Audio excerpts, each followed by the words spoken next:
Hey guys, happy Monday. I hope you are having a wonderful day.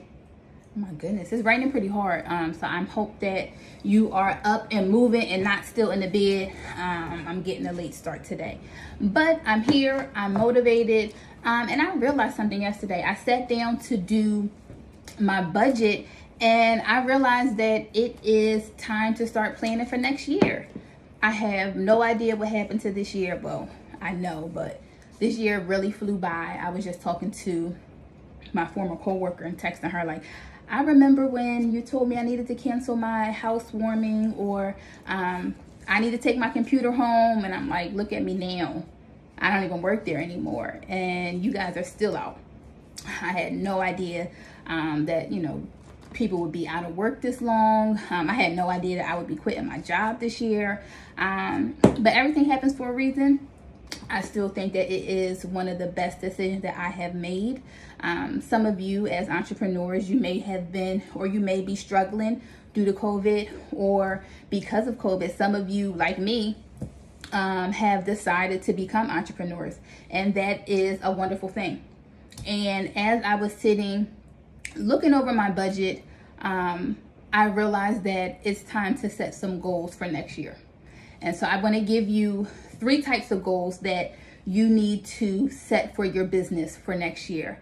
And this is whether you have been operating for 5 years, whether you are just starting out, whether you are thinking about starting a business, wherever you are in your entrepreneurial journey, you need to be setting these types of goals. And so the first type of goal that you need to set are financial goals. And you need to make sure that you have a plan to meet your financial goals. And when I say financial goals, I don't just mean the bare minimum. There is a difference between being self-employed and being an entrepreneur / business owner. People that are self-employed, they no longer have a boss. They answer to themselves.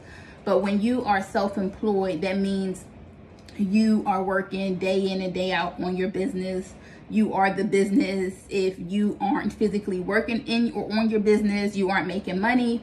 And that's not where we want to be, right? Most of us started a business or plans on starting a business because you need that freedom or you need that extra income. And so being self-employed is not the goal. You want to be a business owner. You want to be an entrepreneur where you are making money in your business, whether you are physically there, hands-on or not. And so you want to make sure that you set or you come up with a financial plan so that you can get to that level. Don't just think about the bare minimum. If you are leaving your job or you plan on leaving your job, don't set your financial goals to just match where you currently are or what your previous income is or was. That's a good starting place, but really set financial goals based on what it is you actually want. I said this in a previous video. One of the things that I learned from working representing the IRS is that there is a plethora of money. There is no shortage of money. Whatever it is, whatever your financial goal is, you can do it.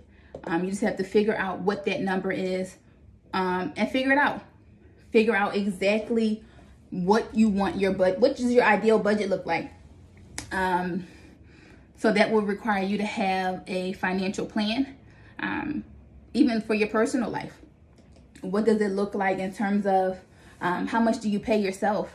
Do you put money aside for vacations every month? Do you put money aside to pay off debt every month? Do you put money aside every month for investments? Like really sit down and think about the life that you would love to live, not just the bare minimum. We aren't going to think about lack or just meeting the bare minimum. We want an abundance, and you can absolutely have it, but it all starts with you seeing that number and realize and believing that you can hit that number, whatever that number is. Even if it's $30,000 a month, you can hit that number. So the first type of goal you need to set for your business for the new year is a financial goal. And so for me, let me back up a little bit. I am very symbolic. Like I'm a symbolic person. So like I like to do things either in the new year or for my birthday. because I feel like that's a new fresh start.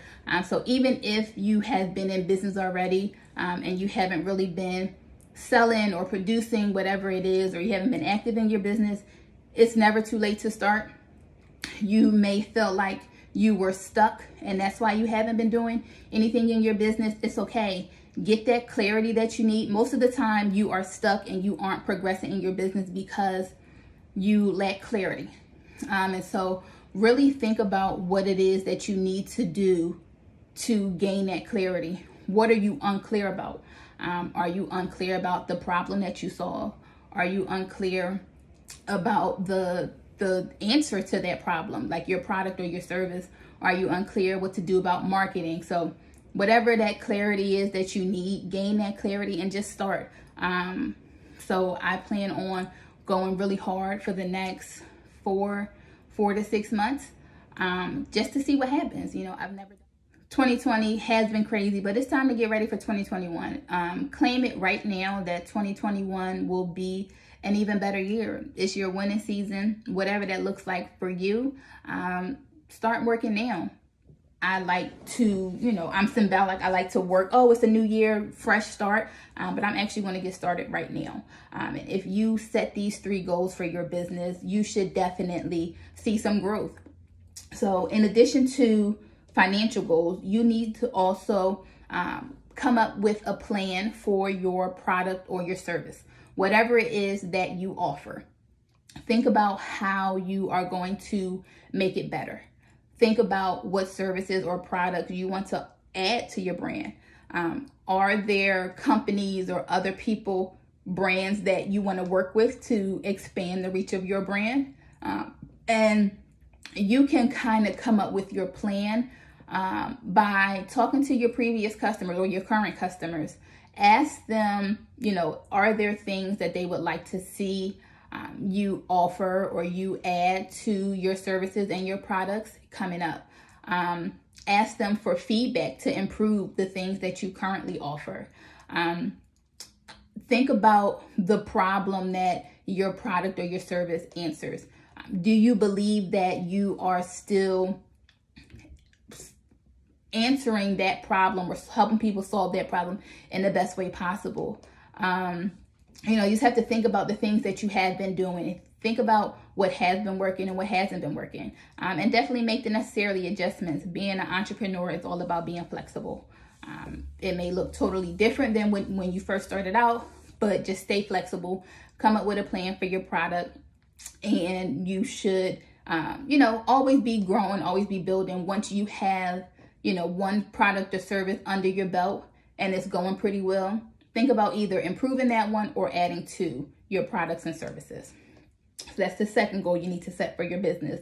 And the third goal you need to set for your business is you need to come up with a plan for marketing. I say this all the time.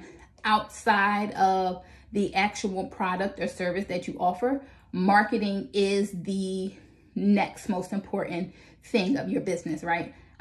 If you have the cure to cancer, what good is it if nobody knows about it? And so you need to really make sure you come up with a plan to make sure that your target market knows about your product or your service and how you can help them.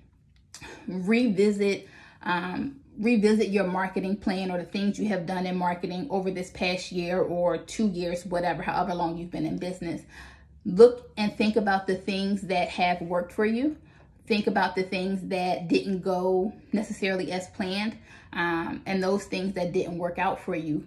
Are there ways for you to revamp those things or those marketing tips or skills that you tried? And if not, think about other things that you can do to come up with a better marketing plan. Talk to other entrepreneurs. That's really how you grow. Having a team of entrepreneurs around you that you can kind of bounce ideas off of, especially if you guys are kind of in the same field. Ask them what things have worked for you, what things haven't worked for you, and you guys kind of share so that you both can grow in your business. So those are the 3 types of goals that I recommend that you set for your business. And this is whether you are just starting out or if you have been in business for some time now. You always need to have a financial goal and a plan to reach that goal. You always need to have a plan to grow or improve on your products or services. And then you also have to have a really good marketing plan. So those 3 plans, you should definitely sit and spend time for your business. In that way, 2021 will be even better and bigger than this year was. If I can do anything to assist you in growing your business, please let me know. Send me a message, send me an email, and I will do what I can to help you.